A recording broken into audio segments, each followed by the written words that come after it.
오늘 말씀은 창세기 22장 3절 말씀입니다. 제가 읽겠습니다. 아브라함이 아침에 일찍이 일어나 나귀의 안장을 지우고 두 종과 그의 아들 이삭을 데리고 번제에 쓸 나무를 쪼개어 가지고 떠나 하나님이 자기에게 일러주신 곳으로 가더니. 아멘. 여러분, 한 주간 평안히 잘 지내셨습니까? 한 주간 수고 많으셨습니다. 우리 7월 한 달간 순종이라는 주제로 말씀 나누고 있습니다. 첫 번째 주는 사랑과 순종, 두 번째 주는 신뢰와 순종. 말씀 다 기억나시죠? 오늘은 순종의 자세라는 제목으로 말씀 나누도록 하겠습니다. 여러분, 경주 시합을 할 때 심판이 준비, 땅 하고 총을 쏩니다. 그러면 선수들은 어떻게 합니까? 총소리와 동시에 순식간에 뛰어나갑니다. 단거리일수록 스타트가 중요하기 때문에 총소리에 아주 민감하게 반응하여서 0.01초라도 빨리 뛰어나가기 위해서 총력의 준비를 다하고 총소리와 동시에 함께 뛰쳐나갑니다. 여러분, 그런데 이런 사람은 없겠죠. 총소리가 울렸는데 심판에게 손을 들고 저 화장실 좀 다녀오겠습니다. 저 물 한 잔만 마시고 뛰겠습니다. 아니, 신발끈이 풀렸는데 신발끈 좀 풀고 뛰겠습니다. 하는 선수는 없겠죠. 이런 선수는 조금 이상한 선수입니다. 심판의 총소리와 동시에 뛰어나가는 게 정상적인 사람입니다. 여러분, 만약 하나님께서 우리에게처럼 똑같이 총성처럼 명령을 내리신다면 여러분, 우리는 하나님의 명령에 뛰어나갈 준비가 되어 있습니까? 하나님께서 사랑해라, 하나님께서 명령하실 때 네, 하겠습니다 하고 뛰쳐나갈 준비가 되셨습니까? 물론 경주 시합과 하나님의 명령을 동일하게 비교할 수는 없지만 우리는 하나님의 명령에 순종할 자세가 되어 있는지 오늘 이 시간 한번 우리 순종의 자세를 돌아볼 수 있는 시간이 되었으면 좋겠습니다. 비단 우리만 순종 앞에 주저했던 것은 아닙니다. 위대한 이스라엘의 지도자 모세도 하나님께서 이스라엘 백성을 구원하라 라고 명령했을 때에 위대한 이스라엘의 지도자 모세도 하나님께서 내 백성을 구원하라 라고 명령했을 때 하나님의 명령 앞에 주저했던 모습을 볼 수 있습니다. 온갖 핑계를 대며 주저하고 핑계했습니다. 내가 누구이기에 바로에게 가서 그들을 인도하겠습니까? 내가 하나님이 보냈다고 하면 그들이 그의 이름이 무엇이냐고 물으면 제가 뭐라고 하겠습니까? 저는 능력이 없습니다. 주님, 저는 말을 잘 하지 못합니다. 입이 뻣뻣하고 혀가 둔한 사람입니다. 주님, 저를 보낼 만한 자를 보내주십시오 라면서 각각 핑계를 대고 하나님께 순종하지 못했습니다. 하나님이 화를 내기까지 모세는 핑계하고 주저했습니다. 참, 모세를 보면 대단하다 싶습니다. 그런데 여러분, 이 모세의 모습 속에 우리의 모습이 보이지 않습니까? 우리도 똑같지 않습니까? 여러분, 그런데 오늘 말씀의 주인공 아브라함은 달랐습니다. 역시 믿음의 조상답게 뭔가 달라도 달랐습니다. 하나님께서 어느 날 밤에 아브라함을 불러서 아브라함에게 명령했습니다. 아브라함아, 내 아들, 내 사랑하는 아들 독자 이삭을 데리고 모리아 땅으로 가서 내가 번제로 드려라. 여러분, 번제는 아시다시피 짐승을 죽여서 각을 떠서 불로 태워서 드리는 제사입니다. 사랑하는 아들을 그냥 바치는 것도 아니고 불에 태워서 드려야 하는 아주 끔찍한 명령입니다. 인간으로서는 정말 불가능할 것 같은 명령입니다. 저는 솔직히 아들을 바치라고 저에게 명령한다면 제가 순종할 수 있을까? 아니, 저는 못할 것 같아요. 그전에도 어려웠지만 제가 실제로 아들을 낳고 키우다 보니 이 아들에 대한 사랑이 커서 아들을 바친다는 것이 정말 어려운 명령이라는 것을 누구보다도 압니다. 여러분, 하나님께서 이처럼 어려운 명령을 왜 내리셨을까요? 하나님은 우리는 말씀을 통해서 아브라함의 사랑을 테스트하기 위한 시험이었다라는 것을 알고 있습니다. 아브라함은 그 시험을 알지 못했지만 믿음의 조상답게 멋지게 순종합니다. 창세기 22장 3절 말씀에 보면 아브라함이 아침에 일찍 일어나 나귀의 안장을 지우고 두 종과 그의 아들 이삭을 데리고 번제에 쓸 나무를 쪼개어 가지고 떠나 하나님이 자기에게 일러주신 곳으로 가더니 라고 말씀합니다. 아브라함은 조금도 지체하지 않고 하나님의 말씀에 순종합니다. 아침에 일찍이 일어났다 라고 말씀하고 있습니다. 이 명령을 듣고 여러분 같으면 잠이 오겠습니까? 저는 한숨도 못 잤을 것 같아요. 밤새 뒤척이면서 이삭에게 뭐라고 말하지? 사라에게는 뭐라고 말을 하지? 라면서 밤새 뒤척였을 것 같은데 아브라함은 아침에 일찍이 일어났다라는 것을 보면 잠을 자긴 잔 것 같아요. 일찍이 일어나서 아브라함은 명령에 순종해요. 하나님께서 언제 바치라고 말씀하진 않았어요. 구체적으로 내일 아침에 바쳐라 라고 말하진 않았어요. 아브라함에게 모리아산에 가서 바치라 라고 명령했지만 언제 바치라는 말을 안 했기 때문에 저 같으면 하나님 하룻밤만 더 자고요. 아니 하나님 한 달만 더 키우면 안 될까요? 아직 우리 이삭이 아직 어린데 조금 더 키워서 중학교, 고등학교, 대학교를 가는 것은 보고 잠깐 바칠게요. 아니 하나님 우리 이삭이 장가는 보내고 바칠게요. 이렇게 하루하루 핑계대면서 온갖 핑계와 이유를 대면서 차일피일 미뤘을 것 같아요. 근데 아브라함은 그렇지 않았어요. 그 다음날 바로 그것도 아침에 일찍 일어나서 순종하고 제사의 길을 떠나는 것을 볼 수 있습니다. 시편 기자도 주의 명령을 신속히 지켰다라고 고백하고 있는데요. 시편 119편 60절에 보면 주의 계명들을 지키기에 신속히 하고 지체하지 아니하였나이다 라고 말씀하고 있습니다. 여기서 신속히 하다는 언어 하시티라는 단어의 원형 후시는 기본적으로 서두르다, 서둘러서 진행하다 라는 것을 뜻합니다.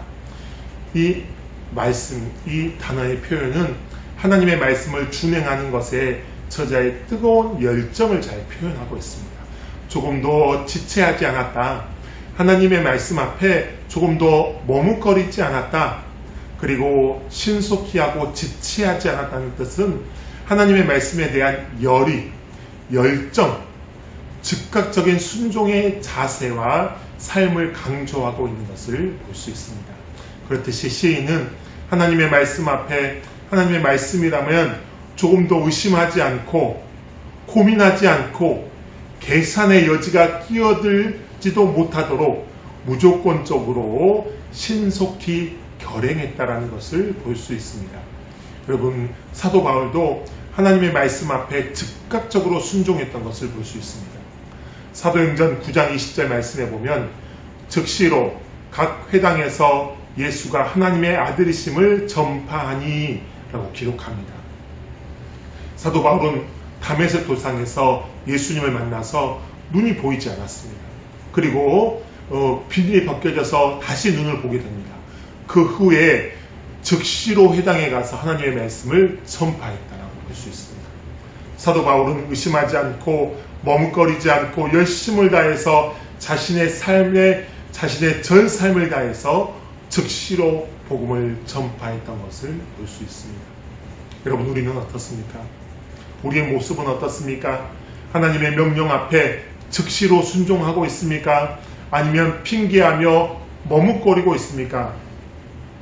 여러분은 선생님의 명령, 부모님의 명령, 직장 상사의 명령이 내려질 때 머뭇거리며 꾸물거리며 핑계하고 있습니까? 여러분, 순종을 잘하고 있습니까? 아니, 순종할 때 우리의 자세는 어떻습니까? 여러분, 자녀들은 어떻습니까? 여러분들이 명령을 내릴 때 여러분 즉각적으로 순종합니까? 잘 그러지 않죠. 아침에 학교 가라 라고 깨워놓으면 어떻습니까? 잘 일어나지 않아요. 아침에 깨우고 일어날 때부터 민기적거리고 또 깨워놓으면 어떻습니까? 씻으러 가기까지도, 또 아침밥을 먹고 학교에 가기까지도 깨워놓으면 핸드폰 보고 있고, 또 밥 먹을 때도 한참이 걸리고 한참의 시간을 지내고 실갱이를 하고 나서야, 시간이 훌쩍 지나고 나서야 학교를 갑니다. 우리 집의 모습입니다. 우리 집의 아침 풍경입니다. 여러분의 아침 풍경은 어떻습니까? 비단 다르지 않을 거라고 생각합니다. 여러분, 이 아이들의 모습을 볼 때 어때요? 속이 터지죠. 속이 터집니다. 학교 보내는 것만으로도 이렇게 속이 터지는데, 여러분, 더 자라서, 저희 아이는 아직 초등학생입니다. 중학생, 고등학생, 성인이 되었을 때도 아이들이 부모님께 순종하지 않고 정말로 전투를 치르는 것 같은 그런 마음입니다. 여러분, 그럴 때 부모의 마음은 어때요? 마음이 무너지죠. 작은 것 하나 순종하지 않는 자녀들의 모습을 보면서 우리는 마음이 무너집니다. 여러분, 하나님의 마음은 어떨까요? 하나님의 우리의 모습을 볼 때 하나님의 마음은 어떨까요? 우리는 다 양 같아서 각기 제 길로 간다라고 말합니다.